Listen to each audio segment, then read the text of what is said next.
Welcome back.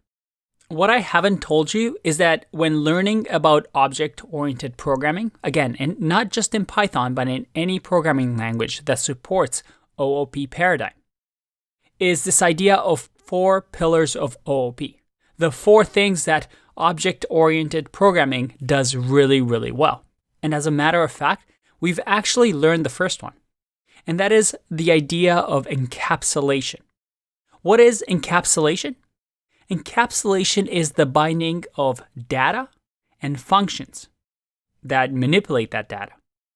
And we encapsulate into one big object so that we keep everything in this box that users or code or other machines can interact with.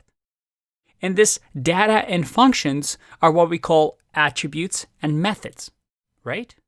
We're able to encapsulate the functionality of a player character by having name and age data or attributes, and also have functions that can act upon this name and age. So for example, I can have a method in here that says shout or speak. And this speak method can now use the name and age.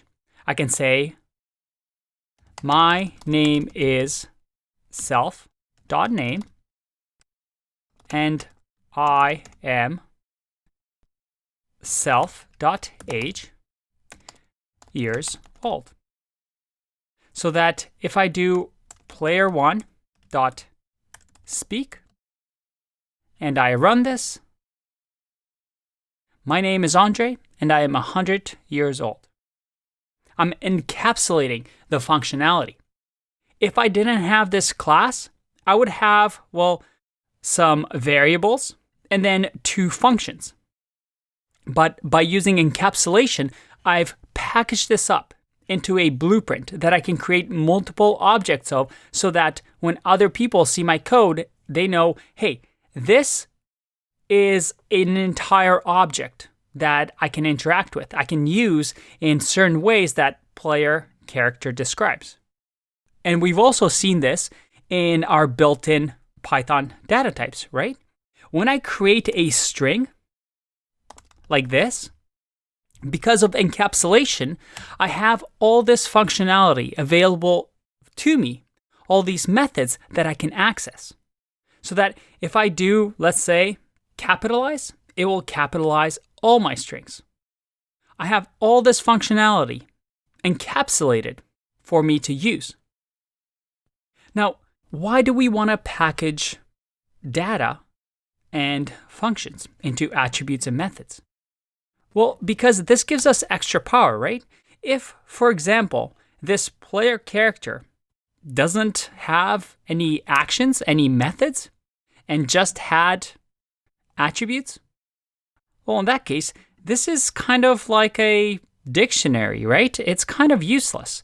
If I print player1 here, and I click run, I have this player object, but I can access name like this, and I can also access age like this.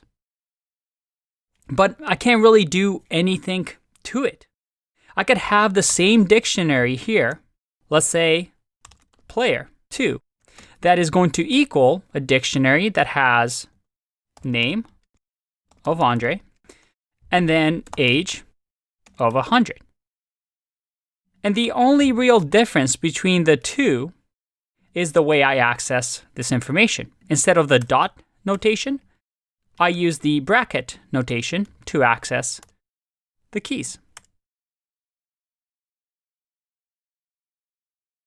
So that when I click run, I have to make sure that I do 2 here for player 2.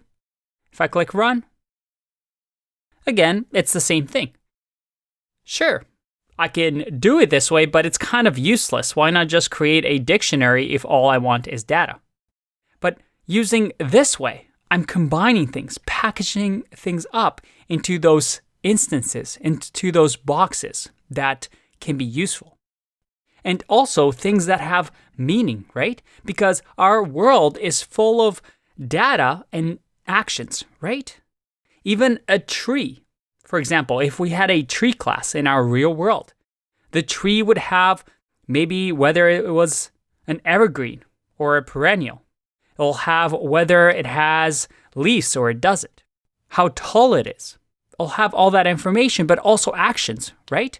I can cut down a tree, the tree can grow, the tree can extend its roots. So this way, we're able to mimic what happens in the real world with our code. So that is encapsulation, and we've seen it. But let's talk about our second pillar in the next video.